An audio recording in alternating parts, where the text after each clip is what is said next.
2025-এর March মাস থেকে rail এই জায়গাটায় খালি করতে যাচ্ছে 5 নম্বর প্ল্যাটফর্মে এক্সপেনশন করবার জন্য। তখন আমরা বলেছিলাম আমাদের পুনর্বাসন দেওয়া হোক।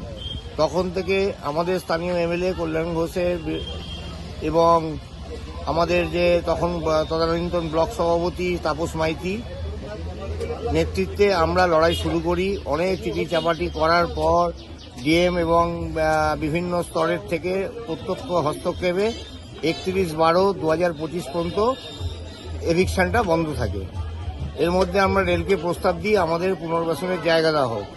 তো রেল আমাদের উল্টো দিকের এই জায়গাটা বলেছিল আপনারা এখানে তুলে নিয়ে এসে বসুন, কিন্তু হঠাৎ আমরা যখন এক্সপেনশন করে এখানে যখন শিফটিং করতে যাচ্ছি তখন দেখছি এই বিল্ডিংটা ভেঙে টোটাল জায়গাটা দিয়ে গার্বেজ দিয়ে ব্লক করে দিয়েছে, কিন্তু আমাদের কোনো কথা শুনতে ইচ্ছে না। আমরা আবার চিঠি দিলাম রেলকে যে আমাদের অন্তত 30শে জুন পর্যন্ত সময় দেওয়া হোক, কিন্তু অদ্ভুতভাবে সেই চিঠি সমস্ত স্তরে রিসিভ করার পরে অদ্ভুতভাবে 29 তারিখে দ্বিতীয় দফা নির্বাচন মেটার সাথে সাথে 30 তারিখে ওরা একটা নোটিশ দিয়ে বলে দিল 2 তারিখে আমরা ভাঙব।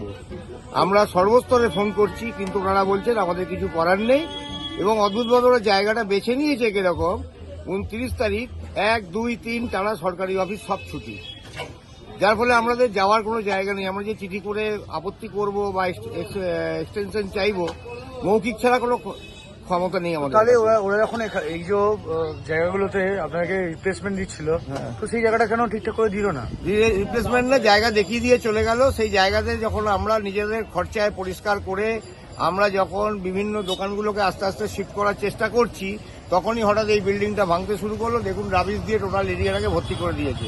এবার আমরা যখনই এখানে কাউকে নিয়ে বসাতে যাইছি, তখনই এখান থেকে যারা বিল্ডিং এর ভাঙার কন্ট্রাক্টর নিয়েছে এবং আরপিএফ তারা বলছে না এখানে বসাই যাবে না। তাহলে কি এটা কি আপনি মনে করছেন যে কোনো দলের থেকে কোনো পার্টির তরফ থেকে কেউ কি? হ্যাঁ, বিজেপি তো করছে, বিজেপি তো চাইছে, বিজেপি ধরেই নিয়েছে তারা পশ্চিমবঙ্গে ক্ষমতা এসে গেছে, তারা সমস্ত কিছু নিজেদের দখলে রাখবে, তারা নিজেদের ইচ্ছা মতো সবকিছু করবে।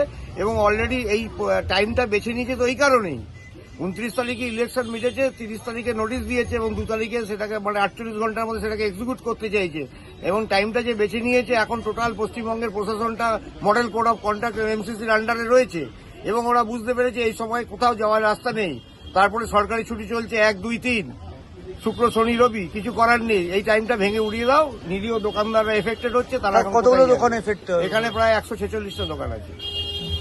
আর সবাই আজকে থেকে তো হ্যাঁ, আগে অলরেডি মাইকিং করে গেল যে 2টোর মধ্যে সব খালি করে দাও। আমরা লিরুয়ায় ভাঙচুর চলছে, এরপর এখানে ভাঙবো, আগামীকাল উত্তরপাড়া ভাঙবো, আর সকালে আর বিকালে ভাঙবো এতে শেওড়াফুলি। মানে এই পিরিয়ডটা ওরা বেছে নিয়েছে যাতে কারোর কিছু করার নেই, কারণ প্রশাসন এমসিসি। আপনারা কি মনে করছেন চক্রান্ত কোনো? এটা টোটালি বিজেপি এবং রেলওয়ে কর্তৃপক্ষের যৌথ চক্রান্ত। रास्ता चौड़ा होगा, प्रोजेक्ट होगा। तो आप लोग का तो दुकान था, अभी तो आप लोग बेरोजगार हो गए। बेरोजगार रेल का जगह है, रेल जब जाएगा देना पड़ेगा। तो कोई भी चीज करने का पहले थोड़ा ইনফর্ম করনা চাইয়ে পহলে সে। আপনারা কি জানিয়েছিল না জানেননি? জানিয়েছিল, কিন্তু আপনার এত শর্ট টাইমের মধ্যে বলেছে এবার দোকান খুলো। কবে নোটিশ দিয়েছি? কবে নোটিশ অনেকবারই দিয়েছে, ঠিক আছে। এবারে যে রাজ্য সরকারের লোকজন ছিল, এখানে কমিটির যারা ছিল, তারা 2বার 3বার আটকেছে, ঠিক আছে। আটকানোর পরে এবারে এমনি করেছে, এবারে বলছে আর কোনো কথাই শুনবো না, আমরা ডাইরেক্ট করে দেবো। আপনার কি দোকান এখন খালি করে দিচ্ছেন? হ্যাঁ, খালি করে দেবো। আপনার নাম? রিন্টু পাসওয়ান।